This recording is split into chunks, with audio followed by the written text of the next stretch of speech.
Shantanu Narayan CEO of Adobe, सुंदर Pichai CEO of Google और सत्य नडेला सीईओ ऑफ माइक्रोसॉफ्ट ऐसे और भी इंडियंस हैं जो आईटी इंडस्ट्री में काफ़ी अच्छे पोस्ट पर है। ओवर ए डिकेड इंडिया में जो काफ़ी अच्छी इंडस्ट्री ग्रो कर रही है वो आईटी इंडस्ट्री ही है। इस रिपोर्ट से तुम क्लियर देख सकते हो कि इस तरह हर सालाना नंबर्स ऑफ एम्प्लॉयज़ बढ़ते ही जा रहे हैं आईटी इंडस्ट्री में।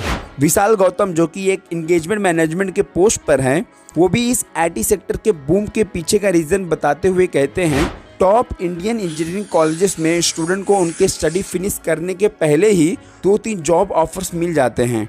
और यही नहीं, इंडिया में आईटी सेक्टर के बूम की वजह से बहुत से न्यू स्टार्टअप्स लॉन्च हुए हैं और वो अपना बिजनेस सक्सेसफुली रन भी कर रहे हैं। इंडिया में आईटी सेक्टर कैसे चल रहा है इसके लिए एक नया इंडेक्स भी बनाया गया है जो कि निफ्टी आईटी है। ये इंडेक्स इंडिया के मेजर आईटी कंपनीज के ग्रुप का है। आज के इस वीडियो से हम समझेंगे किस तरह इंडिया में आईटी इंडस्ट्री का एंट्री हुआ और आज ये आईटी सेक्टर इतना बूम क्यों कर रहा है, और लास्ट में इंडिया में एम्प्लॉयमेंट के ऊपर भी बात करेंगे। एक्चुअल में इंडिया में जॉब नहीं है या स्किल, हिस्ट्री। शुरू से स्टार्ट करते हैं इंडिया में आईटी इंडस्ट्रीज के बारे में। जिस तरह आज आपको सुनने मिलता है सैलरी हाइक्स के बारे में, 100% सैलरी हाइक या 200% सैलरी हाइक, ये हमेशा से ही ऐसा नहीं था। ड्यूरिंग 1960s में तो इंडिया में एक सिंगल आईटी कंपनी भी नहीं थी और उस समय के जो पॉपुलर जॉब हुआ करते थे वो हमेशा की तरह गवर्नमेंट जॉब या टीचिंग जॉब या हेल्थ केयर सेक्टर के जॉब हुआ करते थे। 1968 में इंडिया के फर्स्ट आईटी कंपनी का आगमन हुआ जो कि टीसीएस था। इनिशियली टीसीएस के कस्टमर्स नेशनल बैंक हुआ करते थे। 1973 में इंडिया का first software export zone establish किया गया मुंबई में और इसके बाद से ही बहुत सी आईटी कंपनीज जन्म ली जैसे इन्फोसिस, विप्रो और एचसीएल। 1974 का दौर इंडियन आईटी इंडस्ट्री के डेवलपमेंट में एक मेजर रोल प्ले किया बिकॉज टीसीएस को उसका फर्स्ट इंटरनेशनल क्लाइंट मिला कंप्यूटर्स के लिए सिस्टम सॉफ्टवेयर डेवलप करने का। इसके बाद जब राजीव गांधी ने 1984 में न्यू कंप्यूटर पॉलिसी लॉन्च की, उसके बाद से मानो आईटी इंडस्ट्री ग्रोथ की सीढ़ी पर एक कदम और आगे बढ़ गई। आईटी इंडस्ट्री कंप्लीटली चेंज हुई जब इंडिया में लिबरलाइजेशन हुआ।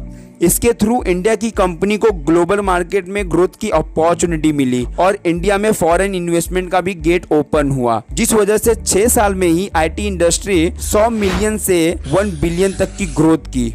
Government push. गवर्नमेंट ने बहुत से ऐसे स्कीम्स लॉन्च किए हैं जिससे न्यू स्टार्टअप्स कंपनीज को अपना बिजनेस स्केल करने में हेल्प हुई है। वो schemes startup India, digital India जैसे स्कीम्स रहे हैं। जोमेटो ने खुद इस स्टार्टअप स्कीम के जरिए 15,000 करोड़ रुपए रेस किए। इस फंड रेज में सिर्फ जोमेटो ही नहीं, स्विगी और पेटीएम भी पीछे नहीं रहे, जिसे वो स्किल्ड लोगों को अपने बिजनेस में हायर कर सके और अपने बिजनेस को स्केल कर सके। National policy on information technology 2012 के थ्रू आईटी इंडस्ट्री के रेवेन्यू को $100 बिलियन से बढ़ाकर 2020 तक $300 बिलियन का करना था, बट अनफॉर्चुनेटली ये टारगेट कंप्लीट ही नहीं हुआ। 2020 तक आईटी इंडस्ट्री का रेवेन्यू $191 बिलियन ही था। बट गौर करने की बात है, हर साल इस इंडस्ट्री में नंबर्स ऑफ एम्प्लॉयज बढ़ते ही जा रहे हैं। Large talent pool. IT sector के बूम करने का यही 2 रीजन नहीं है, एक रीजन वेल स्किल्ड इंडियन का भी है, क्योंकि India second largest English speaking country है, जिस वजह से वर्ल्ड में कहीं पर भी और किसी भी क्लाइंट से कम्युनिकेट करना इजी हो जाता है। सौंदर्य सेन एक लिंक्डइन प्रोफेशनल है जो इंडियंस की क्वालिटी को बताते हुए कहती है, इंडियंस बहुत हार्ड वर्किंग होते हैं और इवन नीड हो तो इंडियंस वीकेंड्स पर भी काम करना प्रीफर करते हैं। इसी वर्क इथिक्स और वेल स्पीकिंग इंग्लिश के कॉम्बिनेशन के साथ इंडिया एक बेटर डेस्टिनेशन बन जाता है वर्ल्ड के किसी भी कंपनी के लिए इंडिया से आईटी सर्विसेज लेने में। Shift from outsourcing to product development. Traditionally Indian IT companies outsourcing पर फोकस करती थी, यानी अपने क्लाइंट के लिए प्रोडक्ट को डेवलप करके देती थी। बट नाउ अब इंडियन आईटी कंपनीज खुद का सॉफ्टवेयर प्रोडक्ट क्रिएट कर रही हैं। अभी बीच में ही ओपन एआई के सीईओ सैम ऑल्टमैन इंडिया आए थे और उन्होंने कहा, इंडियंस हमारे जैसे एआई प्रोडक्ट्स बना ही नहीं सकते, इंडियंस हमसे एआई रेस में कम्पीट ही नहीं कर सकते। बट आनंद महिंद्रा ने इसे एक चैलेंज के रूप में लिया और कहा, सैम ऑल्टमैन ने हम इंडियंस को समझ नहीं पाए।